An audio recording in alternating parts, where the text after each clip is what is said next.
But now let's start our segment Business of Governance. We have two guests who join us, Jay Panda, Member of Parliament at Lok Sabha, and Subir Gokarn, the Director of Research at Brookings India, join us on our segment Election Exchange Business of Governance. Gentlemen, good morning to both of you. Mr. Gokarn, first I want to start off with you. What is the agenda that you would like the new government, whichever government comes to power, to set as far as the fiscal situation is concerned?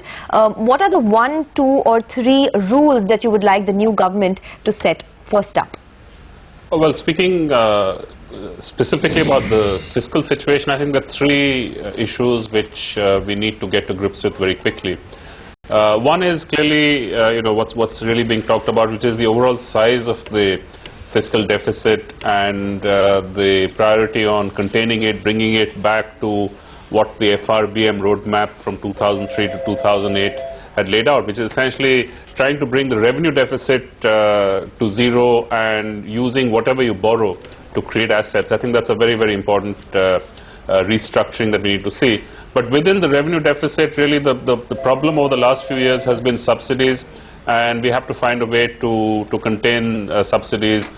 We had some reference in, I think, the budget of 2012 to a new FRBM, which actually would have an explicit cap on subsidies. Now, I think that's a good way to go.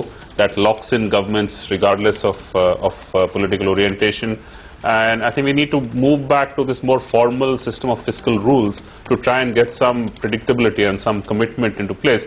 Very important element in this is the GST. I'm very much in favor of the GST. I think the benefits we saw from the VAT at the state level, which is a very sharp increase in revenue collection because of higher compliance, and that's really the important thing. Those will flow to the overall fiscal system, both center and states, through a GST rule, and I think that's very important. And I get back to my first point, which I think is the most important. In 2008, we had capital spending as a share of government expenditure at around 23%. It was spending almost a quarter of its total spend on asset formation. Today that number has gone down to 11 or 12 or somewhere thereabouts. So the government is spending way too much on consumption and way too little on asset formation. I think if we don't get that balance right, we're really compromising hugely on the kind of infrastructure requirements that we have that we need to fulfill in order to sustain a higher rate of growth. Okay, thank you, Dr. Gokarn, for setting that agenda, but let's get Jay Panda in. Jay, thank you very much for joining us, but first up, what are the chances of the third front? I mean, until now, how many parties do you think can coalesce post-elections? First of all, I think you need to keep in mind that every government for the last 25 years has been a coalition government. Yes. And the next government is also without a doubt going to be a coalition government. And what we've seen in the past 2 decades of getting used to coalition governments is that it takes 20 parties, give or take, to form a government. And sometimes I think an argument is made which is quite specious, that a third front government cannot provide the kind of governance that India requires. If you remember, Mr. Chidambaram, as part of the third front government in 96-97, presented what was called the Dream Budget, which took reforms forward. As far as the chances are concerned, I don't want to speculate. I think I'll leave that to pollsters and astrologers, and let's see how things turn out. But let's clearly understand that there are major challenges, no matter who is in charge of the government next year or after this election. Just a bit earlier, I was listening to your panel discussion, where we're talking about sort of accounting jugglery to show large chunks of expenditure which ought to be booked this year actually to be booked next year.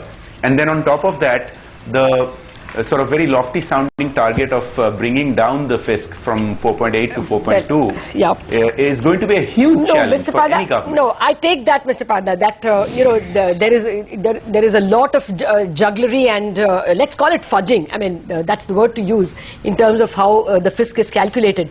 But let me tell you, it's not as if the opposition parties have been very kind or very responsible when the government tried to become more fiscally responsible.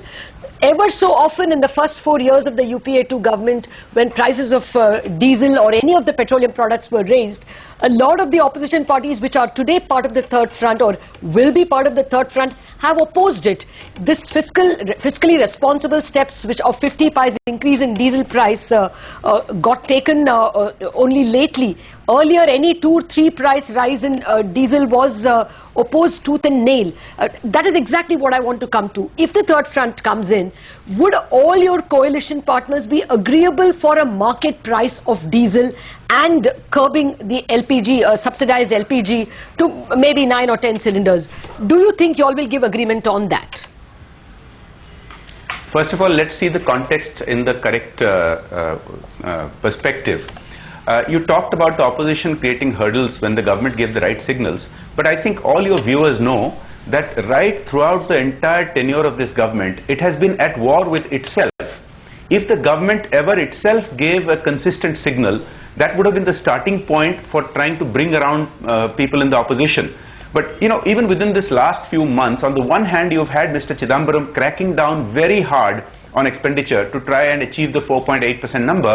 On the other hand, you have the ruling party announcing largesse after largesse, and you just mentioned LPG. Where is the consistency in the government message? You cannot expect the opposition to cooperate with you if you yourself are not giving a consistent message. Now, coming to the third front, if at all it were to happen, let's understand, today what we have is a block of parties cooperating inside Parliament. Whether a third front will happen, how it will happen, I think we'll have to leave to the voters. If it were to happen, let's understand what is one of the biggest strengths. You would likely have a respectable person as finance minister who would not be burdened with extra constitutional authorities suddenly announcing whimsically policy decisions outside of Parliament and outside of government. Interesting. That's interesting. Who do you think will be the finance minister? In fact, who do you think will be the prime minister? No, I don't want to speculate. I don't want to speculate. First of all, I don't even want to speculate whether there will be a third front government. But clearly, I want you and your viewers to understand that there are hundreds of millions of voters in India spread across many states who are not voting either for the Congress or for the BJP even today. And you cannot simply ignore them and wish that they don't exist. So Sure. It is going to matter. Beyond that, I don't want to speculate about who's going to play what role. Sure. So will you agree to the market price of diesel? I think it will have to be negotiated. I personally would agree, but obviously in a parliamentary setup, irrespective of which, whether you have an NDA or a UPA or a third front, it will require internal negotiation. It will require give and take to achieve that consensus. Now, there are ways of doing that, but you cannot be doing that by sending inconsistent messages. No, Mr. Panda, you know, the Trinamool